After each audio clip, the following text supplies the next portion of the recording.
there are other ahadith that mention this conquest will take place towards the end of times, when the Dajjal is around the corner, when the Mahdi is around. And this throws a huge spanner in our understanding.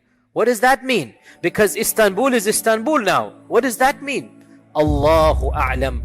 I have no explicit or clear-cut or unambiguous answer. The only thing that can be said is that that land will revert to being controlled by a group that is not sympathetic to Islam. Maybe even if they call themselves Muslims, Allah knows best. Because again, for a time frame, Ataturk, maybe it could be called that is a Darul Kufr government, what Ataturk did, But now it is not like that. Now Istanbul, alhamdulillah, it is a, alhamdulillah, Muslim land and whatnot. So definitely it's not like that now. But maybe things are going to change in that land. May Allah protect all Muslims. But maybe things are going to change. And there will be a reconquest of Istanbul, of Constantinople.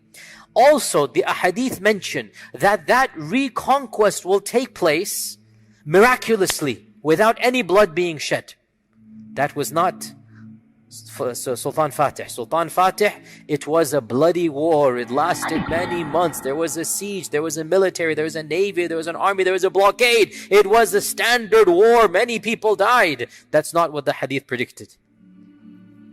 And again, you cannot enact a hadith. Alhamdulillah, Sultan Fatih conquered it, but that's not what the hadith predicted. We'll mention these hadith. Now, of these hadith, now this is a hadith I'll quote you. It is in its narration, in its chain is a weak narrator, so it is a weak hadith. So we're just mentioning with the disclaimer it is a weak hadith.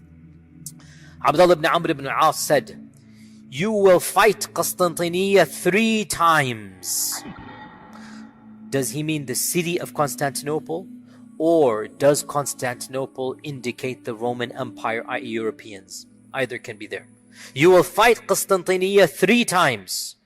The first time is that you will do well, but you will not succeed. The second time, you will enter into a sulh with the Constantinople. So much so that masajid will be built inside Constantinople. Now this is really bizarre, because masajid did not exist in Constantinople up until 1453. And now there are only masajid in Constantinople. But this is not, doesn't seem to be reference to that. Again, all of these are cryptic.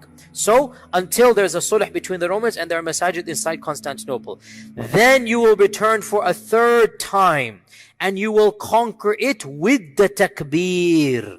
You will say Allahu Akbar and it will be conquered. And the Prophet ﷺ said that 1/3 of Constantinople will be destroyed and 1/3 will burn down and 1/3 will be divided amongst you. Now, this hadith seems to indicate a final conquest of Constantinople, and this is something that once again it is mentioned in another hadith which the majority of scholars have interpreted to mean Constantinople. And I'll mention it now. Now the hadith I just quoted you, it is weak. It is mentioned in the Kitab al-Fitan of Nu'aym ibn Hammad and it is weak. The one I'm about to quote you now, it is authentic Sahih Muslim. These 2 hadiths seem to add to some concept. What is it? The hadith is as follows. The Prophet ﷺ asked the Sahaba, it's a famous hadith, Sahih Muslim, have you heard of a city, half of which is in the water and half of it in the land? Or in another narration, have you heard of the city, part of it is in the water and part of it is in the land? The vast majority of our commentators said this is Constantinople, because Constantinople, essentially it divides Asia from Europe. You have the Bosphorus Straits, right? And you have that city that, it's considered that it is basically 1/2 this way, 1/2 that way. So the majority of our ulama, and Nawawi ibn Kathir, others, they say this is Constantinople that the Prophet is describing. They said, yes, we have. Listen to this now. The Prophet said, hadith is Sahih Muslim, the Qiyamah will not happen until 70,000 of the Bani Ishaq will conquer it. Not the Bani Ismail. The Bani Ishaq will conquer it.